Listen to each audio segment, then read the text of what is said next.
Support WrestleTalk! Be kind to each other in the comments. Hello, welcome to another episode of WrestleTalk Podcast. I'm setting up off the screen. I'm not rushing, you're rushing. Shut up, everyone. I'm not late, you're late. Welcome. I'm Chopper Pete Quinnell. Hello, I'm here. I'm just setting up. Don't mind me. I'm joined by my intangible co-host, Tempest the Wrestler. Tempest, talk to the people. Tempest, the Quizzlemania champion, once again, people, righting a wrong that should have never been written in the first place. Your boy has got the Quizzlemania trophy back. Los Intangibles has all the gold, just the way it should be. And now We're going to a monthly format. Thank you, Pete. Appreciate that. Now we're going to a monthly format with Quizzlemania, so I don't even have to worry about losing this trophy anytime soon. Anytime soon. It's a great time. I'm very happy. Time. And I'll be celebrating with you in a minute. Once I'm set up here, we're going to be doing all sorts of stuff. Hey, let's talk about SmackDown. You guys can get in your Ultrachats, by the way. WrestleTalk.com/support. Just when I'm setting up this light, you guys can get in your Ultrachats, and we'll go through them. The ones that are $5 and up by the end of the show. It's going to be a good time. But let's talk about SmackDown. Also, the link's on the screen for the Ultrachat thingy. Because there's a thing that happened on this show, which is that we got some NXT call-ups, didn't we? That was crazy. Because we saw... we got Bayley got injured in a freak accident. She was training. Hey, I'm your Jam That Champion. Yeah. Yeah. Too. We got we're matching today, and we got all the gold back. Hell yeah. Everybody's. Oh my god, I'm so tired. You are an absolute treasure, Pete. I was rushing to get back in time because I was out doing work stuff, and I only just got back in time. Anyway, so Bayley was training at the Performance Center because everyone has been told to do mandatory training before WWE goes back on the road. And Bayley was doing part of this training, and there was a freak accident apparently where she tore her ACL. Reportedly, she's going to be out for up to 9 months or more because ACLs are nasty when you break them, or when you tear them, I should say. You don't break your ACL, but you know what I mean. So it seems like SmackDown did a little bit of a panic move and maybe kind of accelerated some of the plans that might have been in place. Because on this show, we had the women's tag team champions Natalya and Tamina come out and say, hey, we're facing a mystery tag team. And I was like, well, it would have to be, because who else are you going to face? And then they said, whoever you are, come on out. And it was Shotzi Blackheart and Tegan Nox, sort of. The announcers... Okay, so people have been going back and forth on this. I've seen so many people going back and forth onto what actually happened and what their names are. So the names are like... Sorry, go ahead. Can I just start by saying that's a very bad thing after you've just debuted your stars, that people don't know what their actual names are. Yeah. Go on. Yeah, it's not great. So the name bar they had... and on the Titantron said Shotzi and Nox. That's that. So Shotzi Blackheart and Tegan Nox going to Shotzi and Nox. The ring announcer, which I've seen some people say introduced them in their full names. No, they didn't. The ring announcer introduced them as, please welcome, Shotzi and Nox. I was like, oh god, they've both been one named already. That's terrible. The commentators then repeatedly called them Shotzi and Tegan Nox. So it seems Tegan Nox still has both names, but the tag team name is Shotzi and Nox. So that's terrible. I'm just going to throw that out there. If that's going to be your tag team name, do full names. If the people are called Shotzi and Tegan Nox, we can talk about whether they should have changed Shotzi Blackheart's name or not, or whatever, right?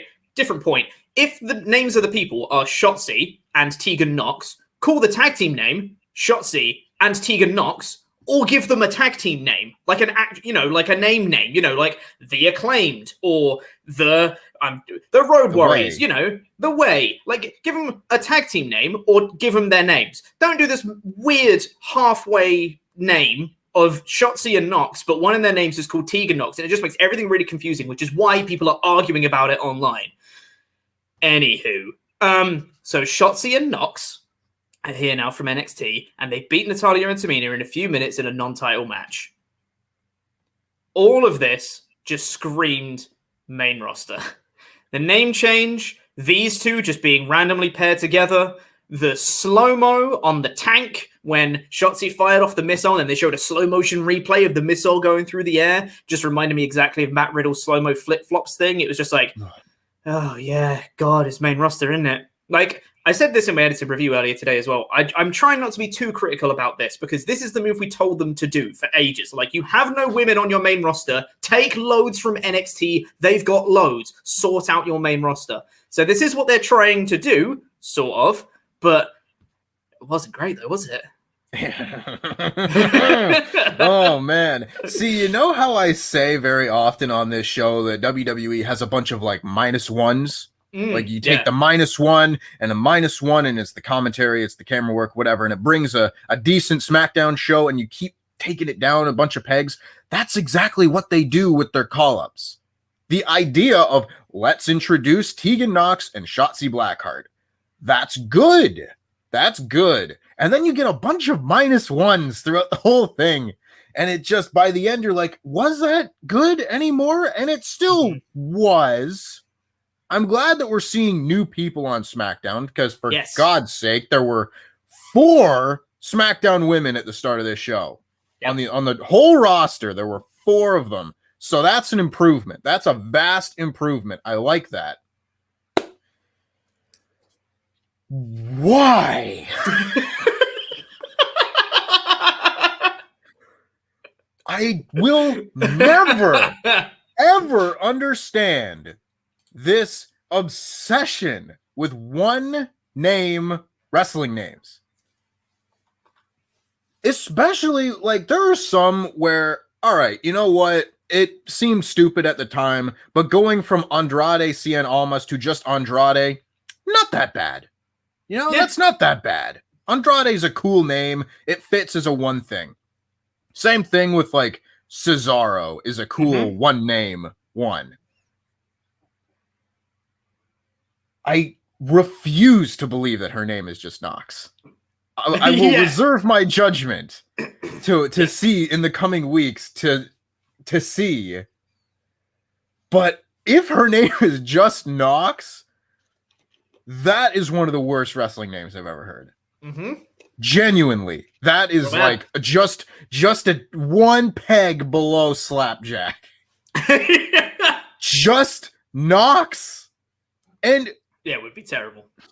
It would be so terrible. I desperately hope that they haven't saddled her with this name to begin with. But what's the problem with calling them Shotzi Blackheart and Tegan Nox, even as a tag name? Yep. I mean, Shotzi's like a cool, unique one name, but what's going on? Another thing that makes people so confused is, yes, the commentary team, specifically, well, Pat McAfee, before she was introduced as Tegan Nox, before she was introduced as Nox, as Shotzi and Nox, he goes, oh, I think I know this from Tegan Nox. And I was like, okay, so I think it's Tegan Nox. And then Michael Cole kept repeatedly saying Tegan Nox and Tegan through the match. But the problem with it is, Michael Cole makes so many mistakes that I don't know whether that was intentional or not. They've been hoisted by their own petard. So even when they're right, I still think they're wrong. So I don't know. We'll have to wait and see. But God. And it's just like, these two just feel like just a random 2 people they put together to make a team to throw onto SmackDown. And it's like, have they really fixed the women's problem on SmackDown? Not really, because Bayley got injured. Natalya and Tamina weren't even on the show before. They were busy on Raw with Mandy Rose and Dana Brooke. So they brought up people to have a tag team feud, which doesn't fix the singles women's division, which still only has like 4 people in it.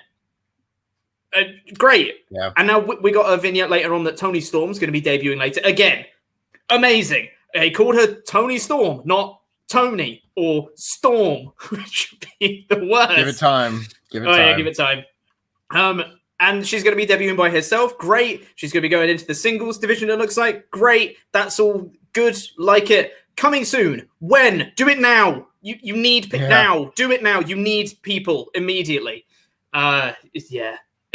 Overall, this was just like, this felt very much like a panic move because Bayley got injured and they were like, we were going to do this later, but we'll do it now.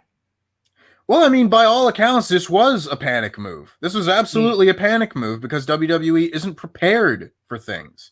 Fightful Select reported this yesterday, that there were talent backstage frustrated by WWE's lack of depth. And it's like, well, you do this to yourself when, unfortunately, something tragic occurs and Bayley gets injured, and then all of a sudden, oh crap, the only other 2 or 3 women on the show are having like a 3-way feud over a Money in the Bank spot, and there's no one else to challenge, and you have to take one of them out of that and put them in a number 1 contender spot. We'll talk about that later, because that was that infuriated me as well. So, I mean, this debut, on paper, like, NXT call-ups coming in, getting a win over champions. On paper, that's an okay debut. That's all right. That's decent. That's all right. But there's just all the other -1s, man. They come in and it's like the name change, the slow-mo on the tank. The wrestling was bad. Oh, I'm sorry, Tamina, but you're not very good.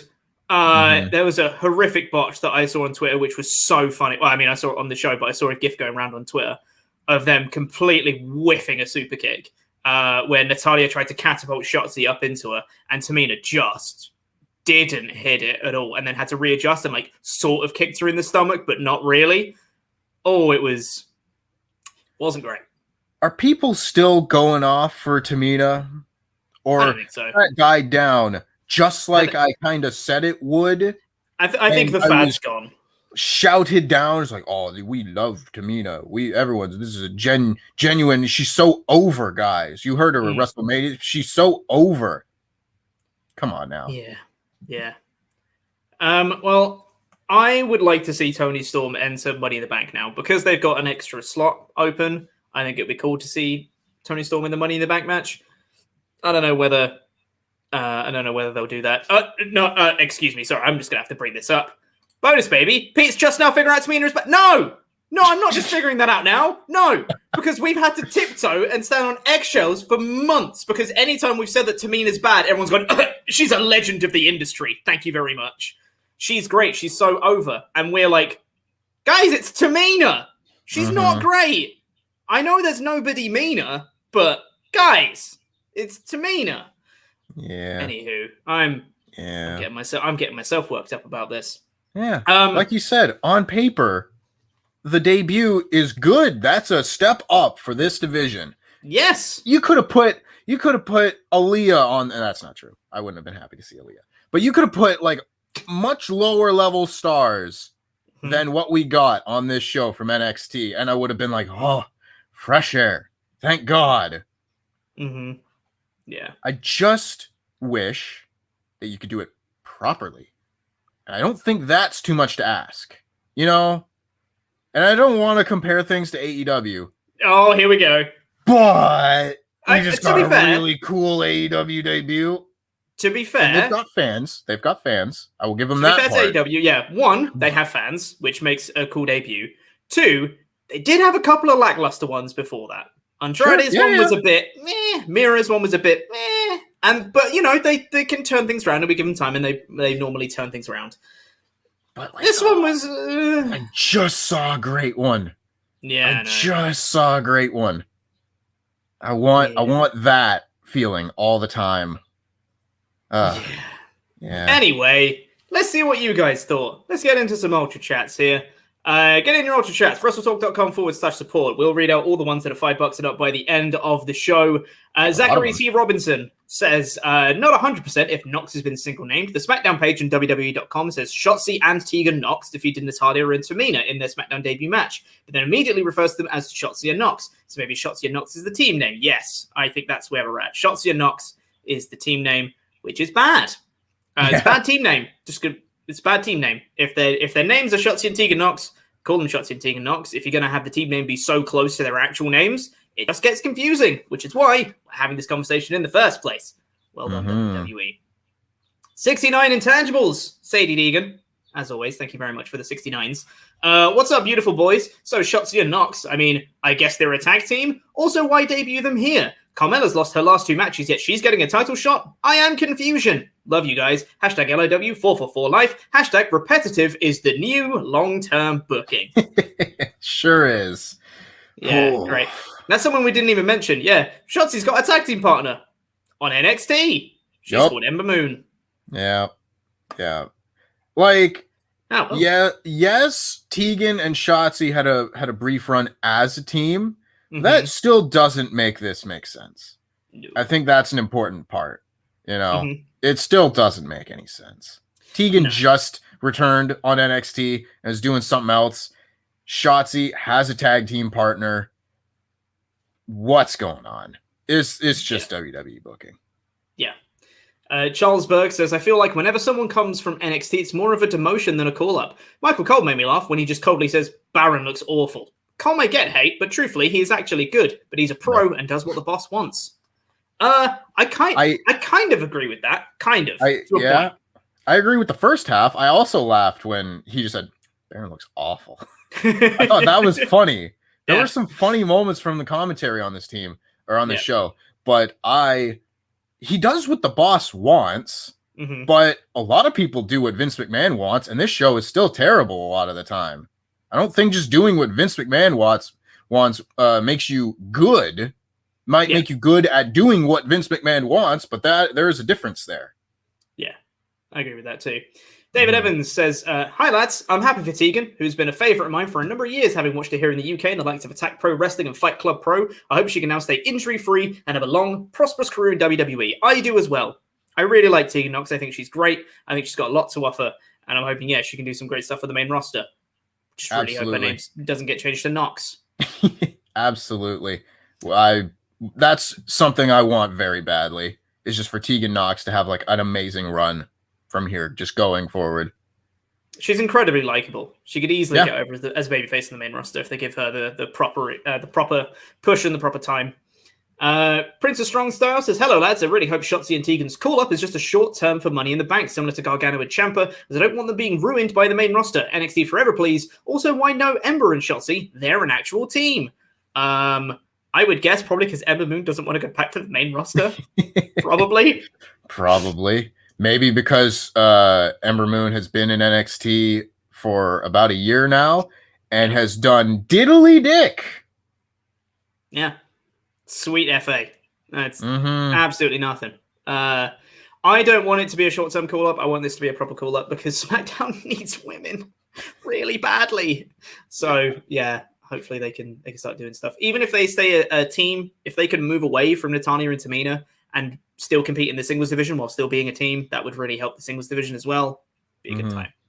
We'll do one more before we get on to the rest of the show. Prince of Strong Style says, also, Tegan has a sodding blood feud with Candice to be getting on with. If this is longer than past Money in the Bank, I can't imagine the rubbish of them running 2 parallel universes between SmackDown and NXT. Tony Storm going up is kind of expected. Yes, I agree. I was going to bring this up on the NXT podcast and forgot. Yeah. The latest run of main roster call-ups has really reminded me of a story that Jim Cornette used to tell. And I do not advocate for much of what Jim Cornette says these days, but when he's talking about like working in OVW when John Laurinaitis started as the executive vice president of talent relations, and they would just take people and call them up or take his top heel that had long blonde hair and be like, I wonder what he looks like bald. Let's shave his head. And they shave his head, and then he goes back down to OVW, and Cornette's like, what happened? Or they'd send him people with no notice, or let them know that people that he booked had like a vacation planned, or stuff like that. I'm getting very similar vibes with this nowadays, where he always said, if you just tell me in 2 weeks that this is going to happen, I'll book something around that, write them off TV, and then you can have them. But the problem is they don't know 2 weeks ago that they're going to do any of this. Yeah. I would have guessed that there was not a chance in hell that Tegan and Shotzi Blackheart were figured into this show in this way 2 weeks ago. No. And that's a problem. Yeah, totally. And it's like, you can't always plan for big injuries like that. Like, we're not blaming WWE for Bayley getting injured. We're blaming WWE for the lack of preparation for something like that to happen. It's wrestling. Yeah. Injuries happen all the time. And you need to have a deep enough roster to be able to cover for these weaknesses when someone does get injured and has to go out. And they haven't done that, which is baffling at the roster size you have of WWE, and they don't have enough people to plug all the gaps, and they've been releasing people left, right, and center, and then suddenly they've gone, oh my god, we don't have enough people. Like, come on, guys, figure it out. It's bonkers, all of it. Anyway, let's get into the rest of the show here. We'll go through the rest of your Ultra Chats later that are $5 and up. You can get in yours as well, get in more messages. We'll get through every single one of them that are $5 and up before the show ends today. WrestleTalk.com/support.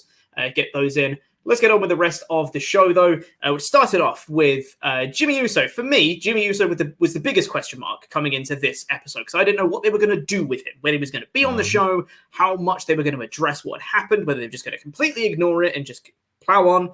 He was the biggest question mark, and they started the show with Jimmy, who kind of came in and he wanted to go straight to Roman, and Heyman was saying, don't worry, you're going to get his full attention tonight. And at that point, I was like, seems like they're not addressing the DUA then. Okie dokie. They then played the full intro for SmackDown, which means they're running short on content, everybody. We need to pad out this episode. Play the full thing. There were so many moments on this show where I was like, they don't have enough content. They're filling for time. Yeah, stretch this out. Stretch this out. If they had the director or the associate director, like just behind the floor director, that's what that's called, just behind the camera. Oh, there's so many segments here where just I've been there. I've been there. It out. You got 30 seconds of material and you got 5 minutes left. Make it work. Absolutely, yeah. An example of this, Roman Reigns then came out with Paul Heyman after the full intro, and he stood in the ring for ages while the piped-in noise told him he sucked.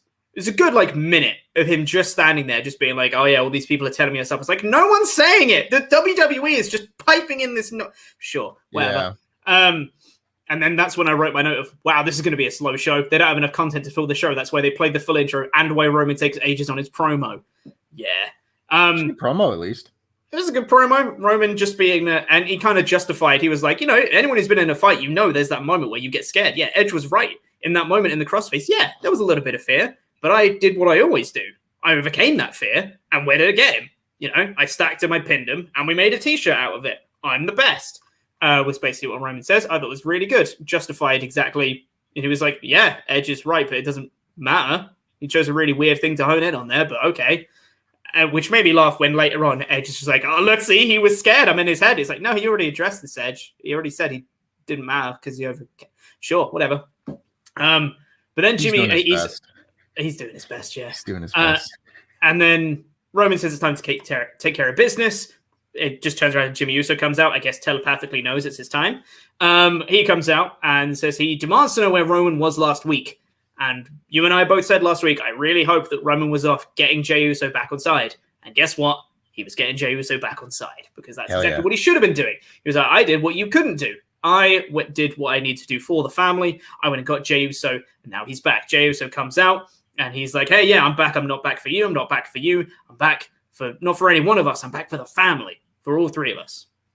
And Roman was saying, I've been saying it the whole time. You might hear what you want to hear, but I've been saying the whole time, it's all about the family. This is all for the family. Me as Universal Champion, you guys, Tag Team Champions, it's all about the family. And the three of them embrace. And this was the moment where two Usos come in, they hug Roman. Roman's looking past them. And he's just looking out, and there's just like a little, smug little grin on his face as he's just kind of patting them both on the back of the head. And he kind of grimaces a little bit. And it's just like, oh, he knows. He knows that he's just manipulated them into this position. And he's like, finally, I've done it. I've got them on side. My story arc has been complete. I've got them both where I want them now. And it was at this point I wrote as well, the Jimmy story integration hasn't been perfect, but I'm glad they're here now. Mm-hmm. Absolutely, yeah. I mean, that's the part that makes it okay, I guess. It's like the ends kind of justify the means. I would have liked it to have been smoother, but we're here now. And what's crazy is I think now is where things are really going to start to take off. Now you're going to see main event, heel faction, Roman Reigns and the Usos, like, I think it's a lock that they win the tag titles at SummerSlam. Mm-hmm. I don't think that's even a question now. And they're just going to hold all the belts and just be champions until the end of time. Wouldn't surprise me if it's before SummerSlam. Either at Money in the Bank or just on a SmackDown before then. Like, it wouldn't surprise me either, but I'm just trying to think, like, they want that really big pay-per-view in the football stadium and everything like that. And that's at least like a fairly big title change that you can do that I think people would be hyped for, you know? So if it happens before that, yeah, for sure. But I think I would do it at SummerSlam personally. Yeah, that makes sense. There was one reference to the DUI in this promo of Jay saying to Jimmy, he's like, you know, all the hard times you've had lately, it's time to pick your head back up and get back on track, and we're going to become tag team champions again. That's the one and only reference. I kind of appreciated the fact that they did reference it, but didn't make a story out of it. I think that was probably the best decision to do, to not just completely brush it under the rug like nothing happened, and not to make the whole angle be about it, because I feel like that would be in poor taste as well. So I think they did the best with what they had, honestly. I don't know. I don't know what I wanted out of this, really, because it's just a bad situation that I don't want to exist, you know? Yeah. Like, yeah. And yeah, if there's... don't get me wrong, best scenario doesn't happen, does it? Yeah. You just do it, and then you sort it, yeah. Yeah. I don't know. I feel like if any storyline would be able to make comment of this, it would be this one, you know? But I could also see why they wouldn't want to do that. So I guess this is the best thing that you could do. But yeah, I don't know. It's just a lousy situation. And before we move on quickly, I've seen a few people saying like, oh, but Ember Moon, because I said she didn't do anything in NXT, but she faced Raquel for the women's title at a takeover. And she was a NXT women's tag champion. I maintain, diddly dick. Those two things will not be remembered. No, and also that build to the takeover match had 1 week build, 2 week build, something like that. Very last minute. Yeah. Anywho, afterwards, Baron Corbin is backstage. I really like Baron Corbin's character. I think he's playing into it so well. Like, he's grown out his hair slightly. It's like my length now. He's like grown out a little bit. I'm not going to show you all. But it's like my length now. You had a haircut. I had a haircut. I know. Yeah, wild. And so you can see like the receding hairline, and it's balding on the top, and he's growing out his beard, which looks really scraggly, and it's not very well kept, and there's gray in it and all that stuff. He looks rubbish, and he's supposed to. It's great. I think he's playing his character so well. I'm really, really into what Corbin's doing right now. He says he needs to win Money in the Bank. It's his only chance to turn his life around. And I'm like, yeah, Corbin, come on. Turn your life around, man. However, Baron Corbin faced Shinsuke Nakamura. King Nakamura. Again. The Money in the Bank qualifier this time. And I'll say, this is the point where I realized, they're not doing a face turn. It's just, they want us to laugh at Corbin. That's the character. They just want us to laugh at Corbin, and that's it. He's poor, Pete. Yeah, he's poor. He has no money. That's funny to them. You laugh at poor people. That's what you do. You loser. Get some money, you loser. Just stop being poor. Stop being poor. It's real easy, guys. Corbin comes out with no music, like that. That's good. Big E, who's qualified for the Money in the Bank, comes out for commentary. Good. Keep him involved. He has the couch, as he always does.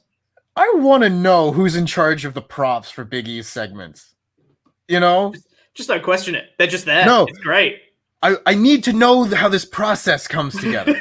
I need to know if Big E comes up with these ideas, because I believe that totally. Or if there's someone who's like, we'll give him a mini fridge, and there's going to be microphones in the mini fridge, and it'll have a couch, and it'll have a foot bath. I would I need to know how all this comes together. Yeah. This to me is so much more interesting than so much on the show.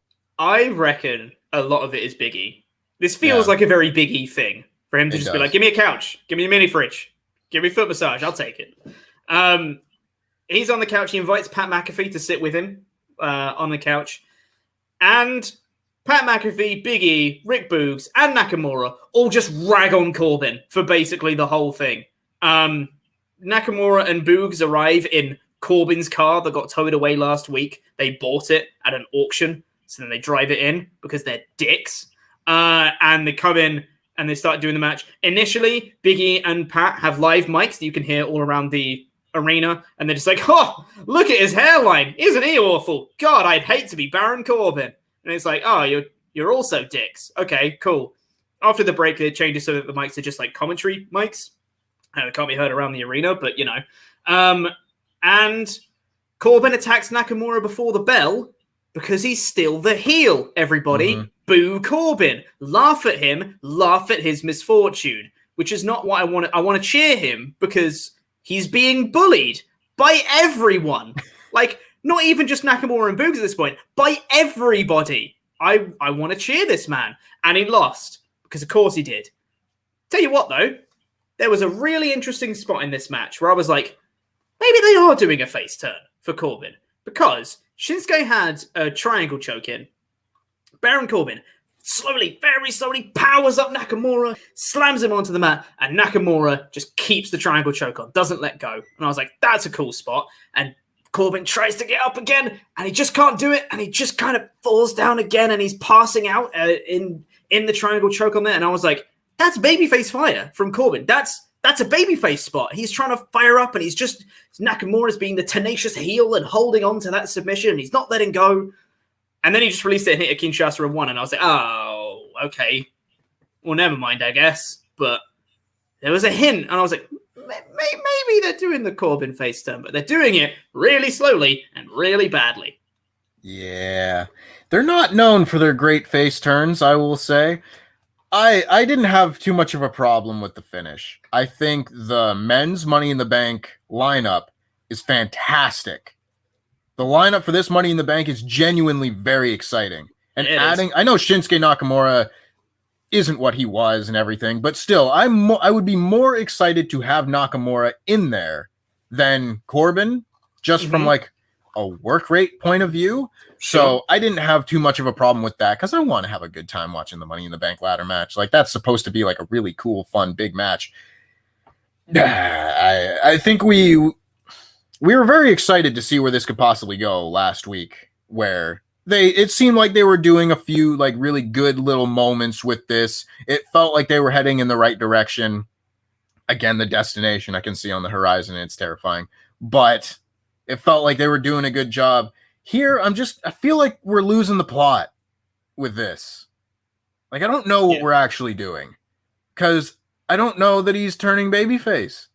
No. I think we're just supposed to laugh at the poor guy, and that's kind of icky.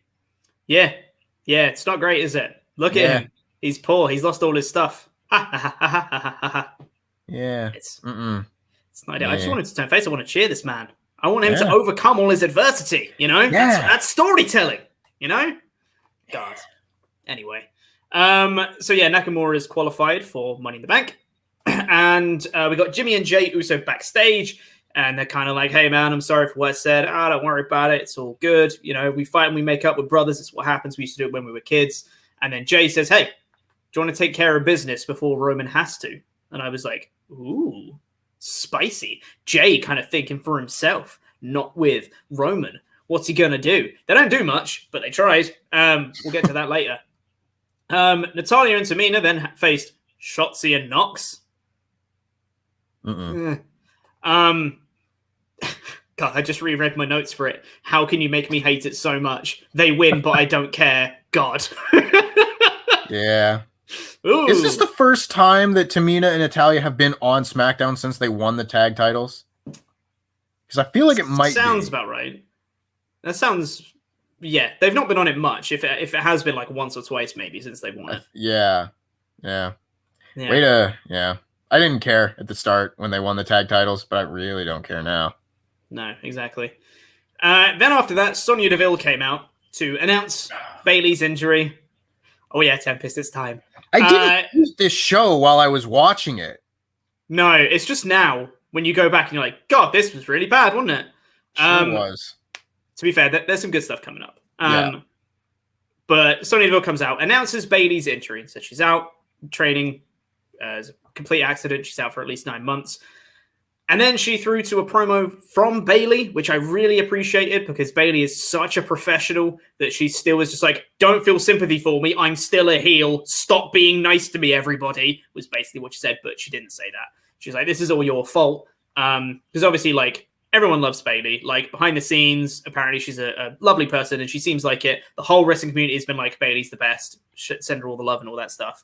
So she basically did this promo to be like, I'm still a heel. Boo me, please. Even while I'm gone, which was great. Really appreciated it. She's such a pro. And then Sonya Deville says, so I need to find her replacement at Money in the Bank to face Bianca Belair for the SmackDown Women's Championship. And I can announce now that Bianca Belair will not be defending her championship at Money in the Bank. And I went, what? And then she said, she's going to be defending it next week on SmackDown against Carmella. And I was like, but why though? Why not just have Carmella at Money in the Bank? Why are you moving it to the SmackDown before? What? I was very confused. Also, Carmella doesn't make any sense. She lost twice. Nope. You know. Oh, boy. Is Sonya Deville a heel? Maybe, but even still, I just want things to make sense. Yeah. One time through this whole, anytime Sonya Deville comes out, something stupid. Yeah. You know, like the last few weeks of Sonya comes out, I'm going to announce the Money in the Bank participant because we don't have enough women. They don't have enough women. They don't have enough women for qualifiers. Which is strange because they still do. You could have just done a qualifying match with Carmella and Liv Morgan. But you didn't want to beat Liv Morgan and have Carmella go into the match. It's almost like they don't know how to book a wrestling show. But Sonya comes out, and it doesn't make sense. And then the next week, she brings Zelina Vega out, who hasn't been on TV in like 8 months, 9 months, whatever, however long it's been, and puts her in the match. Doesn't make sense. She comes out this week and says, we're not having the title match at Money in the Bank. Doesn't make sense. We're having it on SmackDown against Carmella. Doesn't make sense. Liv Morgan comes out and says, I'm going to put you in the Money in the Bank match. That kind of makes sense. But it only half makes sense because why would she be put in the Money in the Bank match and not the title match when she's the only person on this show who's won a match recently? And also, the whole point of the story building was to get Liv Morgan in the Money in the Bank match, and now she's been put into the match by default because Bayley got injured. It's like, oh, what a triumphant overcoming of the odds there for Liv Morgan, getting into it by default. Great the two stuff, sweetest Morgan. Words in the English language. God, yeah. Whoa. Yeah, one of my notes here is, good God, why do they make me hate everything about the women's division? Like, seriously. It's so bad. I feel terrible for them. Yeah. I mean, all the people involved are good. Yeah, I'd like to see them booked well, but like, they never, ever do anything even remotely this stupid in Roman Reigns' storyline. No. And I know we bring this up a lot, but I can't comprehend how these two things are on the same show. Yep. It's bonkers. It's bonkers. Yeah, Liv Morgan came out and was basically... Another thing I really hated as well, because Liv Morgan looked like a complete idiot here, because she came out and was like, Sonya, what the hell? Why'd you put Thingy in the Carmella in the match instead of me? You know, perfectly reasonable. She's totally 100% right.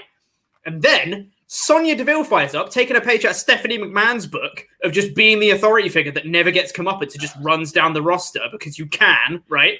And she was like, if you were patient, I was about to announce her replacement in Money in the Bank match, and it's going to be you. And Liv Morgan suddenly was like, oh, I'm sorry. I didn't mean to. I'm so sorry. Like, don't blame me. I'm sorry you're mad. And it's like, what are you doing? I now hate you. You look like an idiot. God. It just made me so mad. It's like, where's your babyface fire? You're right. Like, Sonya's wrong. Like, why are you placating her? You're the one that's right, Morgan. And she looked like such a chump. And it was just, oh man, it just made me so annoyed. Because everyone looked rubbish coming out of this. Apart from Carmella, because she's a heel and she can make it work. Yeah. Oh man. And then Bianca Belair came out. Sorry, I forgot about this bit as well. Bianca Belair came out because the segment isn't finished yet, right? Well, she came out and she was saying, again, just stretch it out. She came out and I was like, okay, so at least they're going to do a little bit of a promo segment between Belair and Carmella to give their match next week a little bit of heat. Belair comes out and says, hey, Bayley, sucks that you got injured, but, you know, I really want to, once you get back, we're going to finish this off the way we should. And I was like, okay, that's nice. And she goes, and Carmella, I'll see you next week. And I was like, that's it? That's the line? That's the build to your match next week? For your SmackDown Women's Championship match? Like, what's it? Come on, you've got to say something. Incite a little bit of tension between you. Like, there's nothing. Just goes, I'll see you next week. Ah, come on, man. I would just made me so mad. I would sell my soul for this show to be good. Right? Yeah. Genuinely. And man. also, before we get away from it, that's the point, working us. That's not the point. They're not working us. No, not at all. It's not working. People definitely misuse the term working a lot. Yeah. Being mad because the storyline is bad isn't the same as wanting a heel to get beat up. Hey, you know that Game of Thrones ending? All you got we got worked big time. Got so worked, brother. Oh my god, did we get worked? I'm right here right now, Pete. You brought up Game of Thrones. Oh, I'm gonna lose it in a heartbeat if you do that, buddy. Let's go. Tempest, you were there in one of the morning meetings not long ago, where Luke has been watching Game of Thrones because he'd never watched it before, and he got to the end and he came on the morning meeting. He was like, "Makes perfect sense." Like, no, it doesn't, Luke. You're wrong. You're wrong. It doesn't make sense. I don't care that you liked it. You're wrong. Oh, I've only talked to Luke about Game of Thrones like twice since he started watching it, and he's like, "Oh, I don't really see what the hype was all about." Like throughout the whole show, and I was like, "What are you talking about? What are you on about, Luke?" And now he gets to the end and is like, "Oh, it makes perfect sense." Makes perfect sense. What's going on? They sowed all the seeds. It was there. I was like, "You're just wrong. Like you're just wrong, Luke. Sorry, but you're wrong." Anyway, which is worse, WWE booking or Game of Thrones season 8? It's very close. It's pretty close. It's hard to say because WWE booking is so consistent and it's so long. Like, there's so much WWE booking that goes awry quite often. Game of Thrones was great for, like, 4 seasons. Season 5 was bad. I did not like it. I like season 6. Season 6 was okay, yeah. I think it was where you started to see, like, there's some cracks in this armor that's just starting to show a little bit. Season 7 was like, ooh. And then season 8 was, oh, for God's sake. You know, that meme where it's the drawing of the horse that just gets like, it's really good for the first half and then it's kind of bad and then it's like a stick horse by the end. That's Game of Thrones. Yeah. Oh I feel like it's hard to compare the two because it is a short TV series versus a continuous thing since, forever for WWE. I think Game of Thrones is worse for the one instance, but WWE's had some really bad moments thinking about it, like Seth Rollins and Fiend at Hell in a Cell 2019. I'd say that's pretty comparable to, the turn in Game of Thrones. Considering there's more of WWE, I probably have to say WWE's booking is worse. Yeah. There's only like 6 episodes of season 8 or whatever. God, they're not good though, are they? No, they're not. They're really not. This is a Game of Thrones podcast now. While we're on it, what was the point of the White Walkers? What was the point? What was the point? Didn't any of it. Yep. Didn't make any sense. Didn't affect the story at all.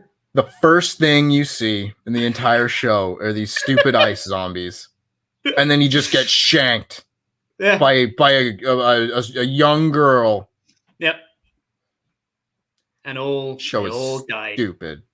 Anywho, before we keep going around in circles about that, Paul Heyman's backstage and says to Roman Reigns, "We have a problem. It's Edge. He's questioned your manhood." And I was like, that's not PG. You can't say that. It's the opposite of stretching. This one, it was shrinking. Big dog. And he says he plans on calling him out to the ring tonight. Cool. Tony Storm coming soon. Great. Love that. Then we got another money. It hasn't gone wrong yet. Hasn't gone wrong yet. No, looks all right. Seth Rollins versus Cesaro came next. Again. which was the really Money in the good, Bank though. qualifier. This was really good. Yeah, Money in the Bank qualifier. Really good. Kevin Owens on commentary. This was so much fun going back and forth. Yeah. I mean, these two are great. They haven't put on a bad match yet. And these two are really so much chemistry. They go back and forth for ages. There was a spot where Cesaro drags Seth Rollins away from the corner, and Rollins takes the turnbuckle pad with him. And at first I was like, that's a mistake. They didn't mean to tear that off the thing because they were so good at it because it was totally intentional. But I saw it and I was like, they did not mean to take that turnbuckle pad off. Lol, what a botch. I'm an idiot. That is getting worked. Everyone that wants to think about the definitions of stuff, that is getting worked. I got worked by that. And it leads into the finish because Cesaro takes a bump off the exposed turnbuckle, gets busted open on his head. Ow. Very surprising. Like, I presume this wasn't intentional because they don't blade anymore, but no. Normally when it's an accident, they're like, oh, a towel. Oh, poor baby. Right? Let me fix you. I wouldn't be surprised because Cesaro's a nutter. If he's like, I'll just headbutt it. It'll be fine. Yeah. I'll just headbutt the turnbuckle. Don't worry, guys. Yeah. I got it. And Seth just like capitalizes straight on it. He does a bunch of stuff on the outside. He's like forearms to the neck, and he goes out and he does like a DDT to the outside on his cut open head and stuff like that. And Cesaro's just trying to get back in the ring, and he just makes it like the count of like 9.5, and he just manages to get a roll up on Seth. And he does like an uppercut, but then Seth rebounds off the ropes, hits a stomp onto Cesaro, and qualifies for the match. Now, I said I had mixed feelings about this because it was such a fun match. And realistically, if you're going to have Seth versus Edge at SummerSlam, Seth probably should have won here, right? Probably, because Cesaro should have not beaten Seth again. Having said that, you really shouldn't have booked this match because Cesaro has now lost again to Seth. And Seth cut a promo backstage afterwards of him being like, Cesaro's not on my level. And I'm like, you're right, because you keep beating him. Like, it just makes his WrestleMania win look like a fluke now. And it's like, well...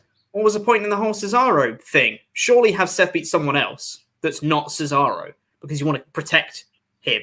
And you can say he got protected with the fish. He took the bump off the exposed turnbuckle, and then, you know, all the beatdown afterwards and stuff. He was very strong in defeat, but he keeps getting beaten. He needs to win. You know, in order to have him at the whole point of that feud was to have Cesaro reach the upper echelon of WWE, and he finally breaks into that main event scene, and now he's lost continually. So I also had a number of thoughts about this. As far as like in a vacuum, one match, I think they did as much as they could to protect Cesaro in defeat as they 100%. Could. Yes. And see, this is why I'm not one of those guys where it's like, I need blood. I come to wrestling to see blood. But there is a place for blood in wrestling because it does help certain stories. And this was one of those stories where all of this, if you take away the blood, this match is not nearly as effective in protecting Cesaro, in my opinion, where he just gets hit with a bunch of stuff and he's getting closer and closer to losing, and he fires up a little bit and gets beat. And that's still what happens, but seeing the blood makes you feel like he's in danger and he's fighting out of it and he's actually hurt. So that is a big thumbs up. I like that a lot. I don't think they would want to beat Shinsuke Nakamura after winning the King thing, the crown. That's what they call one of these. But I think I would rather have seen Seth beat Nakamura to get into the match and Cesaro beat Corbin to get into the match. I would have enjoyed the Money in the Bank match more seeing Seth and Cesaro in it than Seth and Nakamura, because I think Cesaro would have actually had like a shot at winning it. Not, I wouldn't put good Louis Dangoor money on it by any means, but he's gotten that kind of like the push the months before Money in the Bank and could go in there and be like a feasible contender to win. But now he's not in it. And it's like, oh, like, it's fine. They're doing what they're doing, and that's all right. But I would have liked Cesaro to have been in this match. Yeah, me too. But very fun match. Seth qualifies. Cool. The Usos are backstage. They're waiting outside Edge's locker room because they're going to take care of business before Roman has to. And they're pacing, it goes to an ad break, and they come back, and Jimmy's like, I'm sick of waiting. Let's go in. So they bust into Edge's locker room, and he's not there. Nailed it. Cool. Well done, guys. Really effective. All right. Anyway, Seth Rollins cuts a promo backstage, as we mentioned earlier, saying he's not on my level, and he's right. And then Edge was not in his locker room. He confronts Seth Rollins and saying, Before that, sorry, go ahead. Michael Hayes walked out of the elevator mid-interview. Sure did. And that popped me really big. It's the elevator opens, you look up, he's like, whoop. I think you'll find out his name is Doc Hendricks. Yes, of course. Take Over in Your House. Yeah. That's silly of me. Yeah. But Edge confronts Seth Rollins, and they're basically continuing that seed for the reported SummerSlam match that the two are going to be having. Good. Yeah.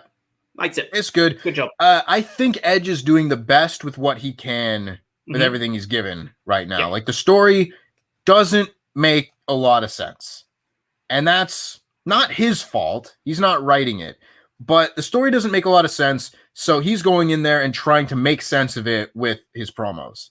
You know, the line he said here, it was something along the lines of like, I don't like earn my opportunities, I take them, or something like that. I was like, don't know if I like that. Yeah. I prefer, big top babyface star. I prefer if you earned things, pal. But he's the ultimate opportunist, Tempest. He sure is. That's my guy. That's my guy. Yep. I get happy when I see him on screen. I love Edge, but it's as good as it can be, I would say. Yeah. At this stage, is as good as it can be. He could have done a better job months ago building into this, but can't do that. So the best you can do is now.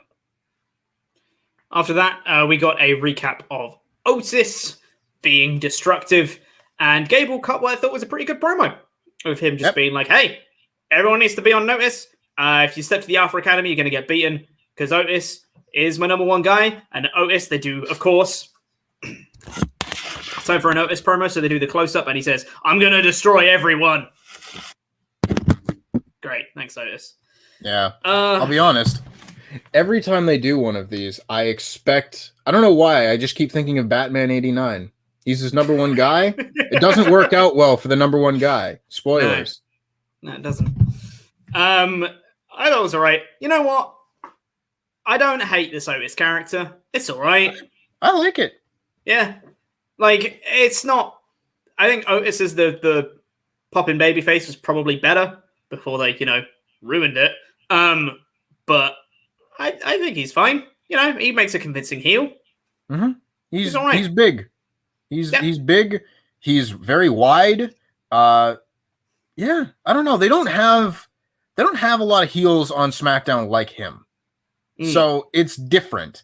And now this is the kind of situation where his babyface matches weren't really doing anything for me just because he'd been a babyface the whole time and not a lot of thought goes into the Otis matches, But now they're going to do something with him.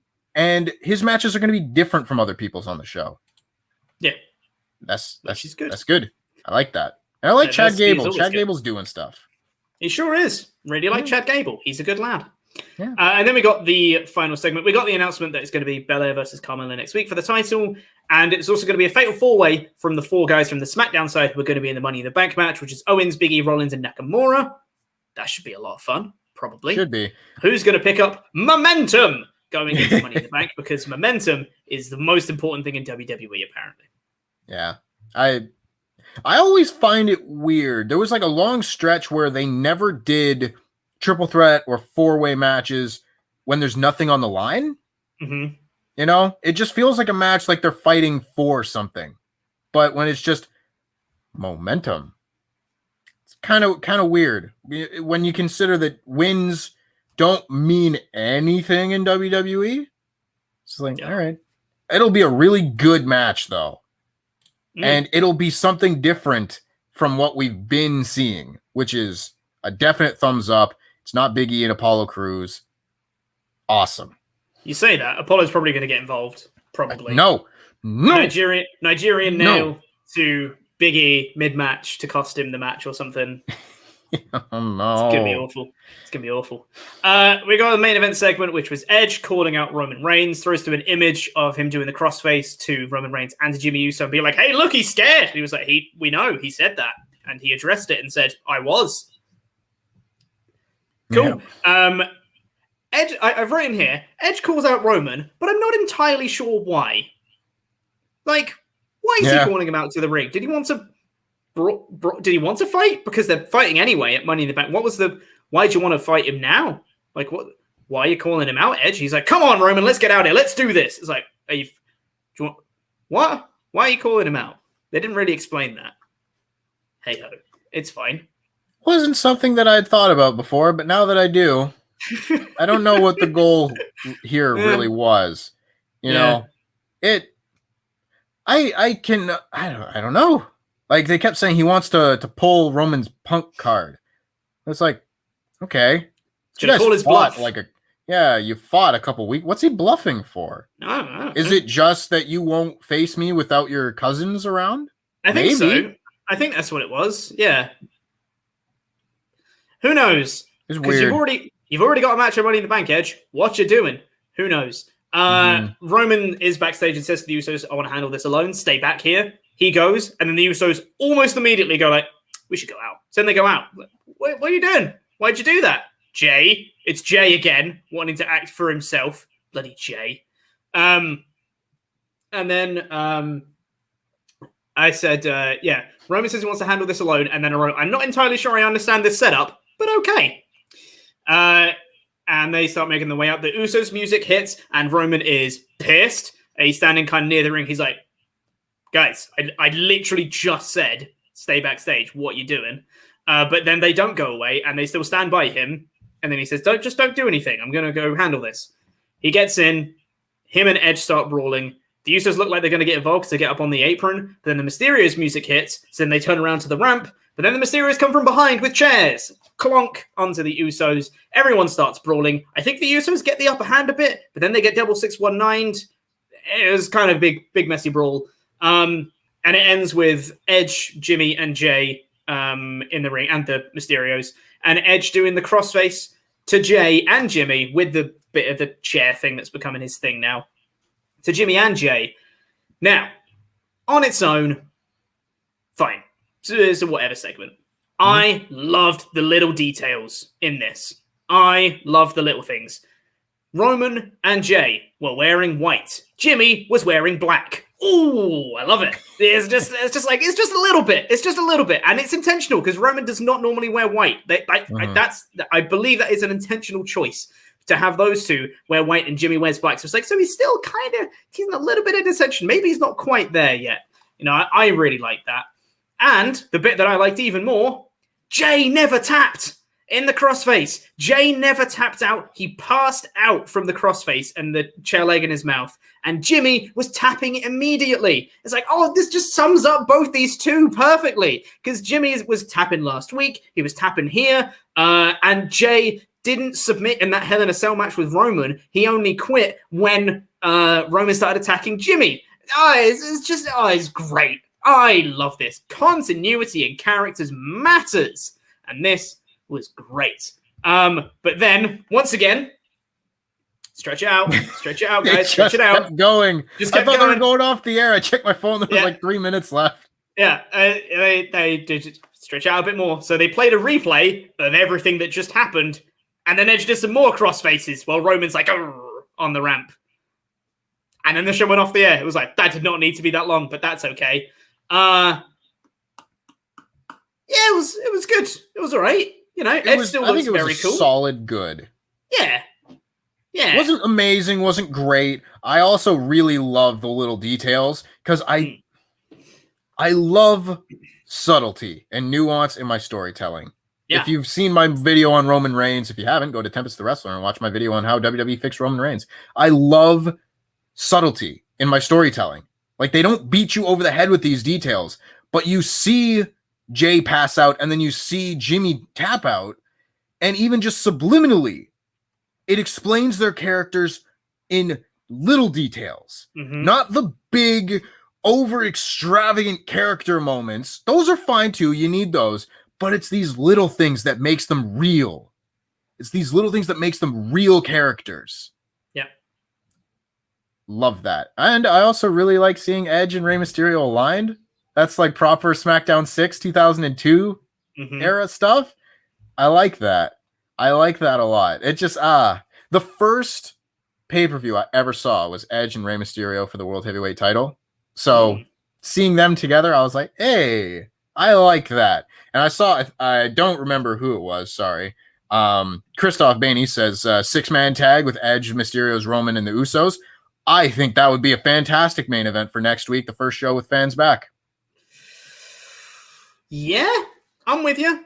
It almost feels like too big a match for a SmackDown. I feel like that's a pay-per-view match somehow. Yeah. But I can see it. If they want to do a big show for the fans back, I could totally see that being the main event for it, yeah. That's the thing. If it was just the go-home show for Money in the Bank, I don't think it would have been.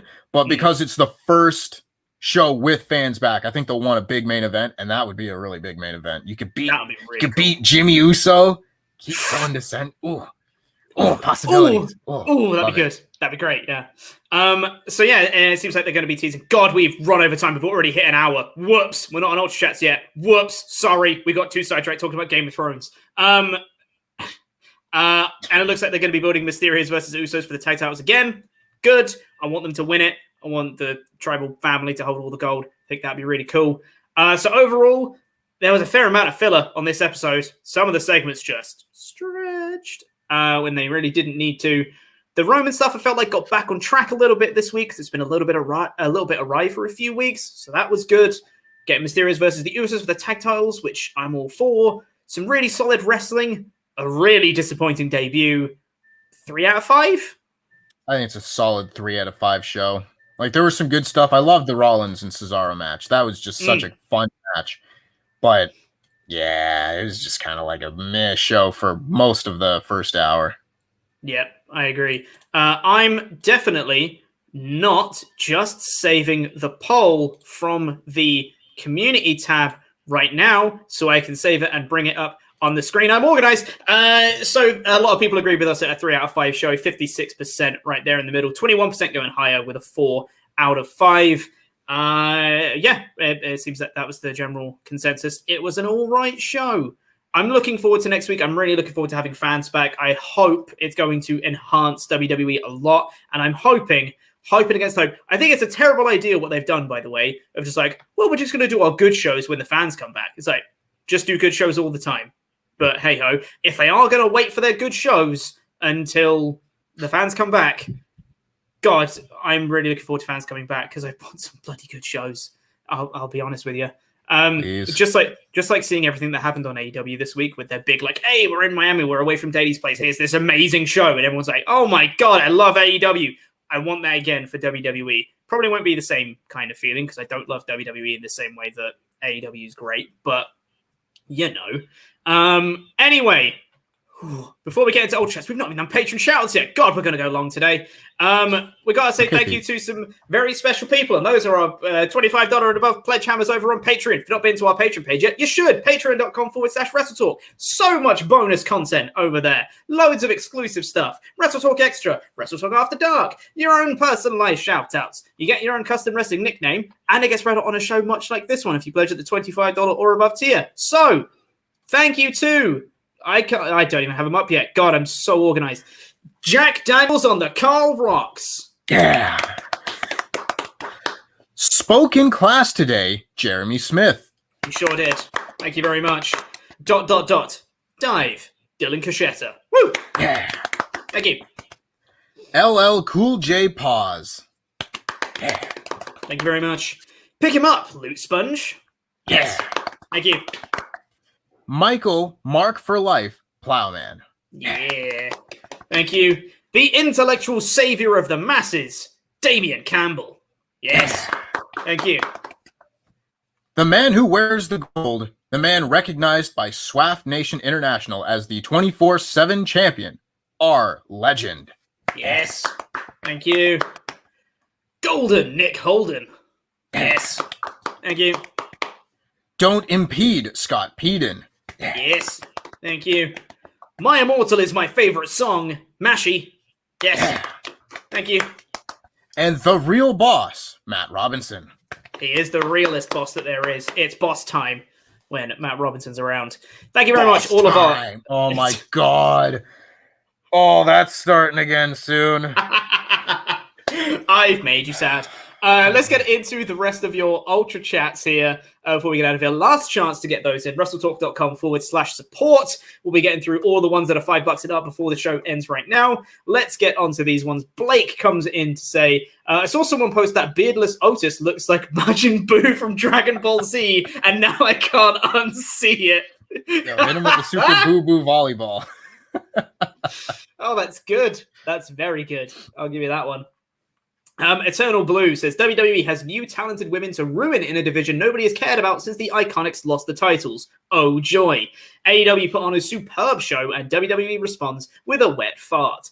Blech. 2 out of 5. The Lightning are cheats. #LAW for life. That last part's not true. Yeah. Bazza Banks says, you start to realize how few women SmackDown has when Sasha and Bianca are having the same title reign with the opponents and their order. So Sasha's definitely returning to destroy Bianca after a main event title retention next week, right? Like it has to happen, right? Maybe. Yeah, probably. I would probably bet that Sasha wins at SummerSlam. Yeah, I can see that. That'd be something. What a reign for Bianca Belair. Jonathan Hedman, Pete and Tangible is definitely timely. Hey, don't judge me. This was a thing through work. It was a work thing. I wasn't just late. Okay, yeah. Don't question it. Lol. Mike Peterson says Tempest looks like he should be on an album cover with that crown. WrestleTalk forever. There you Much go. better. Much better. Thank you. Hannah Allen says, hello, lovely gentlemen. Celebrating this week. Left my job of 10 years to take an opportunity with a competitor. WWE to AEW styles or vice versa. Certainly no biases. Shrug. Hope y'all are well. You both look great. Stay awesome. Lots of love. #LAW444 life. Thank you so much, Hannah. And congratulations on your job change. Also, going to a competitor. Stick it to the man. Yeah. Screw you, old job. Yeah. Like it. I want to walk out of a place one time and quit like Batista in 2010. Yeah. Now, that was 2014. I want to walk in with a wheelchair. And, yes. And be like, I quit. And stand up out of the wheelchair and walk away. Yeah, that'd be great. Yeah. Right. That's going to do it for your Ultra Chats for today. That's going to do it for the episode. Sorry, went a little bit long. Thank you very much, everyone that watched along. Really appreciate y'all coming out. If you're watching on Catch Up, please press the videos that have just appeared on the screen to catch up with more awesome WrestleTalk podcast content and the button in the middle that will make you become a Pledgehammer over on Patreon. I have been Jabba Pete Quinnell, your Jam That Champion. I've been joined by Tempest the Wrestler, your Quizzle Mania Champion. We are Los Intangibles, the WrestleTalk. We hold all the gold. We run WrestleTalk. And that was SmackDown.